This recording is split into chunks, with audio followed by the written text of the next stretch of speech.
Olá, meu irmão. Vamos mais uma meditação de hoje. Hoje nós vamos para o capítulo 11 do livro Primeiro, o Reino, que diz assim: conhecimento que leva à ação, certo? Tem um texto de Ellen White que fala assim: parece uma contradição dizer que não há descanso para a alma, exceto o que se encontra em serviço contínuo e dedicação, mas isso é verdade, certo? Ela vem contando aqui, o escritor conta aqui uma história bem interessante, que diz assim: gosto de imaginar alguém perguntando à viúva: por que você fez isso? Como foi capaz de fazer um sacrifício tão grande? Também gosto de imaginá-la respondendo: simplesmente não pude evitar. No capítulo anterior, vimos que a oferta da viúva foi uma resposta ao amor que ela tinha pela causa. A história da viúva nos ensina que o amor pela causa de Deus é proporcional e quanto nos envolvemos com ela. Podemos dizer que amamos a causa de Deus, mas envolvimentos e a entrega a ela é a real prova desse amor. Então não adianta nós dizer que nós ama se nós não tem envolvimento com a obra, né, irmão? O reformador Martim Lutero morava com um grande amigo em um mosteiro na Alemanha. Ambos tinham a mesma crença sobre a fé cristã. Os dois expressavam um forte amor pela causa da verdade. Contudo, enquanto Lutero decidiu travar a guerra em nome da reforma, seu amigo preferiu permanecer no mosteiro, orando e intercedendo por ele. Certa noite, aquele amigo teve um sonho. Viu um campo sem fim que parecia tocar o horizonte. A seara estava pronta para a ceifa. Também viu um homem tentando colher sozinho. Toda a provisão do campo, uma tarefa impossível. Logo conseguiu enxergar o rosto do trabalhador solitário, Martim Lutero. O sonho lhe ensinou uma grande verdade. Deveria deixar de apenas orar por seu amigo e começar a trabalhar com ele. Então, irmão, muitas vezes as pessoas dizem: eu vou orar por você, eu estou orando pelo seu trabalho missionário, mas não faz nada, né? E aqui nós vemos nesse exemplo aqui de Martim Lutero com seu amigo, e não só bastou ele orar, mas bastou ele botar a mão na massa, trabalhar e ajudar e evangelizar, e entregar-se para a obra de Cristo ser avançada.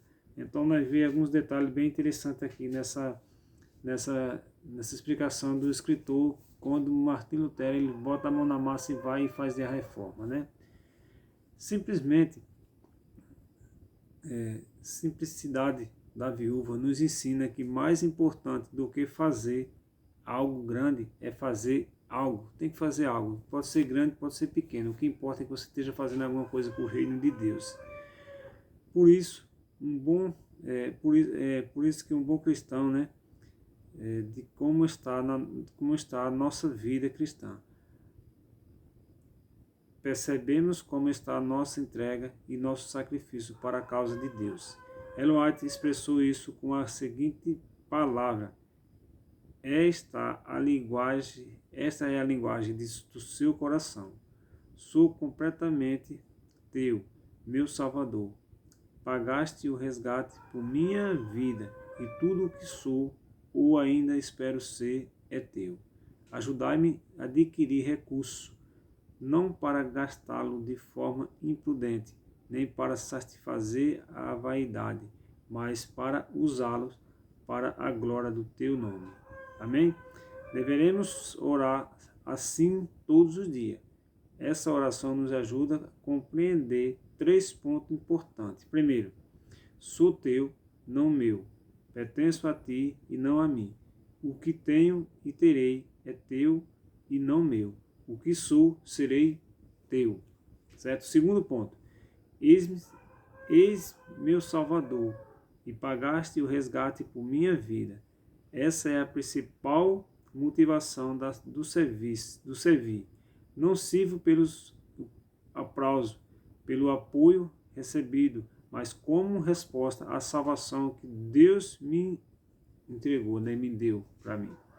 E o terceiro ponto, ajudai-me a adquirir recurso que seja usado para a glória do teu reino e o teu nome.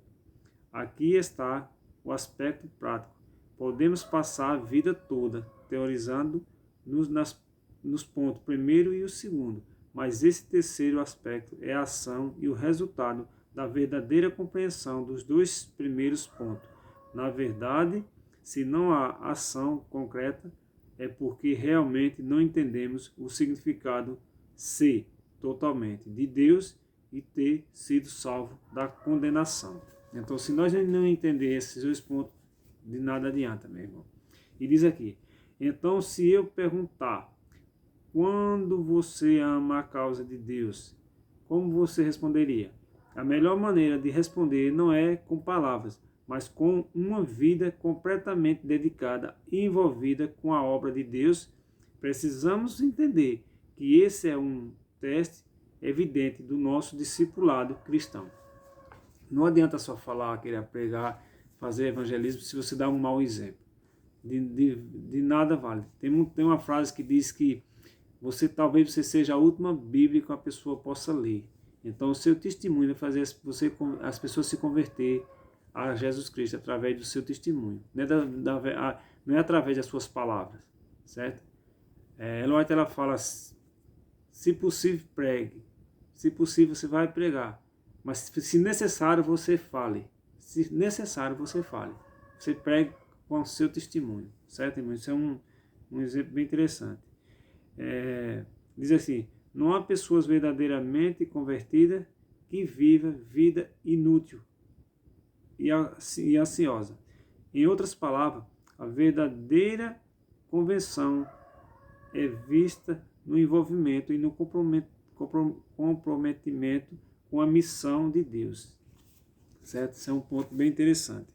E aqui vem falando, irmão, sobre a missão, sobre o ministério e a missão.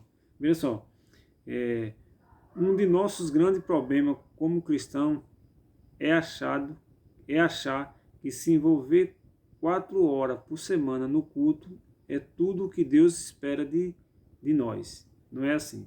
A obra de Deus continua acontecendo quando vamos à padaria, ao mercado, ao trabalho, ao parque e etc. Como cristão, precisamos estar sempre alerta, disposto a cumprir o chamado de Deus para a salvação. Por isso, a melhor maneira de se envolver com a totalidade da obra de Deus é entender que o cristão deve ter um ministério e uma missão. Ministério é aquilo que acontece na igreja e missão é aquilo que acontece em grande parte fora da igreja. Então, ministério é o que acontece dentro da igreja e missão é o que acontece fora da igreja. Então, nós temos que entender isso, irmão. Isso é o chamado de cada um de nós. Nós temos um ministério na igreja, tem um cargo, tem uma missão, e nós temos também ter um cargo, atuar dentro da igreja, e nós temos uma missão que é ir para fora da igreja, tentar evangelizar e pregar para as pessoas. Então essa é a mensagem de hoje, capítulo 11 do livro 1, O Reino. Eu agradeço a todos que estão assistindo, estão comentando, estão colocando no seu estado, que Deus continue lhe abençoando, meus irmãos. Porque é dessa forma, pelo menos sei que é poucas pessoas, mas se uma pessoa que se converter através desse vídeo, já é suficiente. Cada dia, né? Se nós durante um ano nós conseguíssemos levar uma pessoa para Cristo, era uma benção. Todo ano nós levasse uma pessoa, pelo menos uma pessoa. Cada um de nossa igreja tivesse a missão de dar um estudo bíblico, de pregar para uma pessoa e a pessoa se convertesse, quando chegasse no final do ano, a nossa igreja tinha o dobro das pessoas. Então que nós possamos orar por isso acontecer, em nome de Jesus. Vamos orar? Oremos. Maravilhoso Deus e Pai Todo-Poderoso, a graça e a misericórdia do Senhor esteja na vida de cada um de nós. Perdoa, Senhor, todos os nossos pecados, Senhor, e conduza nós para uma vida eterna, para uma vida que o Senhor preparou para cada um de nós.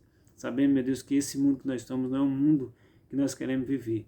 Nós queremos viver num mundo que o Senhor preparou, um mundo sem pecado, sem dor, sem sofrimento, sem morte, sem nada. Então nós sabemos que isso aí vai ser possível na volta do teu Filho amado Jesus Cristo, que nós possa estar preparados nesse grande dia. Nós te pedimos e te agradecemos em nome de Jesus. Amém.